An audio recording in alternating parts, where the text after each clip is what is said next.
کیا squared game حقیقت میں موجود ہے؟ کیا واقعی دنیا کے کسی کونے میں ایسا خفیہ کھیل ہوتا ہے جہاں لوگ اپنی جان کی بازی لگا کر صرف پیسوں کے لیے کھیلتے ہیں؟ کیا دنیا کی غربت، مقروض افراد اور سرمایہ داری کے جال نے اتنا خطرناک رخ اختیار کر لیا ہے؟ آج ہم ان سوالوں کا جواب تلاش کریں گے، اور ہو سکتا ہے کہ کچھ حقائق آپ کو حیرت میں ڈال دیں۔ جب 2021 میں اسکویڈ گیم نیٹ فلکس پر ریلیز ہوا تو دنیا بھر میں ایک طوفان آ گیا۔ ہر کوئی اس سیریز کی بات کر رہا تھا، اس کی کہانی، اس کے کردار اور سب سے بڑھ کر وہ خطرناک کھیل جو بچوں کے معصوم گیمز کو موت کے کھیل میں بدل دیتے ہیں۔ بہت سے لوگوں نے سوشل میڈیا پر کہنا شروع کر دیا کہ اسکویڈ گیم کسی سچی کہانی پر مبنی ہے۔ کچھ نے کہا کہ یہ گیم کوریا میں 1980 کی دہائی میں ہوا تھا۔ چند لوگوں نے یہاں تک کہہ دیا کہ آج بھی دنیا کے مختلف حصوں میں امیروں کی تفریح کے لیے ایسے گیمز کروائے جاتے ہیں۔ لیکن سچ کیا ہے؟ کیا یہ سب حقیقت ہے یا محض کہانی؟ اصل میں اسکویڈ گیم ایک خیالی ڈرامہ ہے۔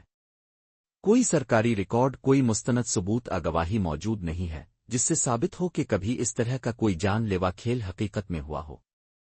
کچھ افواہیں کوریا کے برادرز ہوم نامی ایک مرکز کے بارے میں ہیں جہاں 1980 کی دہائی میں غریب اور بے گھر افراد کو قید کر کے مشقت کرائی جاتی تھی۔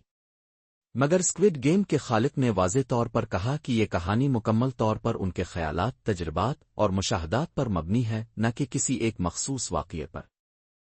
اس سیریز کے تخلیق کار ہوانگ ڈونگ ہیوک خود زندگی میں سخت مشکلات کا شکار رہے۔ 2009 کے مالی بحران کے دوران وہ بے روزگار اور مقروض ہو گئے تھے۔ وہ اتنے پریشان تھے کہ انہیں اپنا لیپ ٹاپ بھی بیچنا پڑا تاکہ وہ کھانے کے لیے کچھ خرید سکیں۔ انہی دنوں انہوں نے اسکویڈ گیم کا ابتدائی خاکہ لکھا، مگر اس وقت کسی پروڈیوسر نے یہ کہانی خریدنے میں دلچسپی نہیں دکھائی کیونکہ یہ بہت خطرناک اور غیر مناسب لگتی تھی۔ اصل میں اسکویڈ گیم صرف خون خرابہ سنسنی نہیں ہے، یہ ایک بہت بڑی معاشرتی حقیقت کو دکھاتی ہے۔ اس میں وہ درد چھپا ہے جو ایک عام آدمی قرض میں ڈوبا ہوا محسوس کرتا ہے، وہ مایوسی ہے جو انسان کو اپنی زندگی کو داؤ پر لگانے پر مجبور کر دیتی ہے۔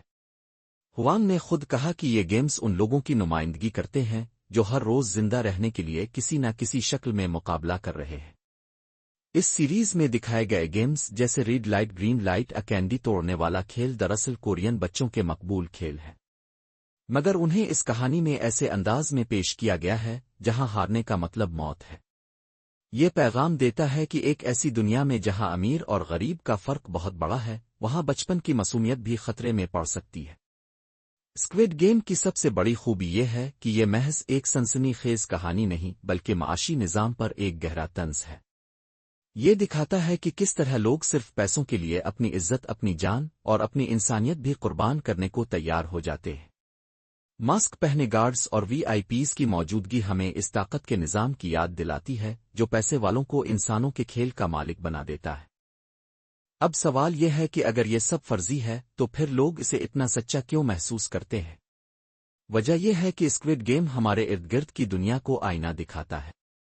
چاہے وہ طلبہ ہوں جو تعلیم کے قرض میں پھنسے ہوئے ہیں، یا وہ محنت کش جو معمولی تنخواہ کے لیے دن رات کام کرتے ہیں، یا وہ لوگ جو امیروں کی دنیا میں کسی قیمت کے بغیر رہ رہے ہیں، سب کسی نہ کسی شکل میں اسکویڈ گیم کا حصہ ہے۔ صرف کھیل کا طریقہ مختلف ہے۔ تو خلاصہ یہ ہے کہ اسکویڈ گیم حقیقت میں نہیں ہوتا، لیکن جو درد، ظلم اور ناانصافی یہ دکھاتا ہے وہ بالکل حقیقی ہے۔ شاید اسی لیے یہ سیریز ہمیں اتنی سچی لگتی ہے، کیونکہ ہم سب کسی نہ کسی طرح سے اس میں شامل ہیں۔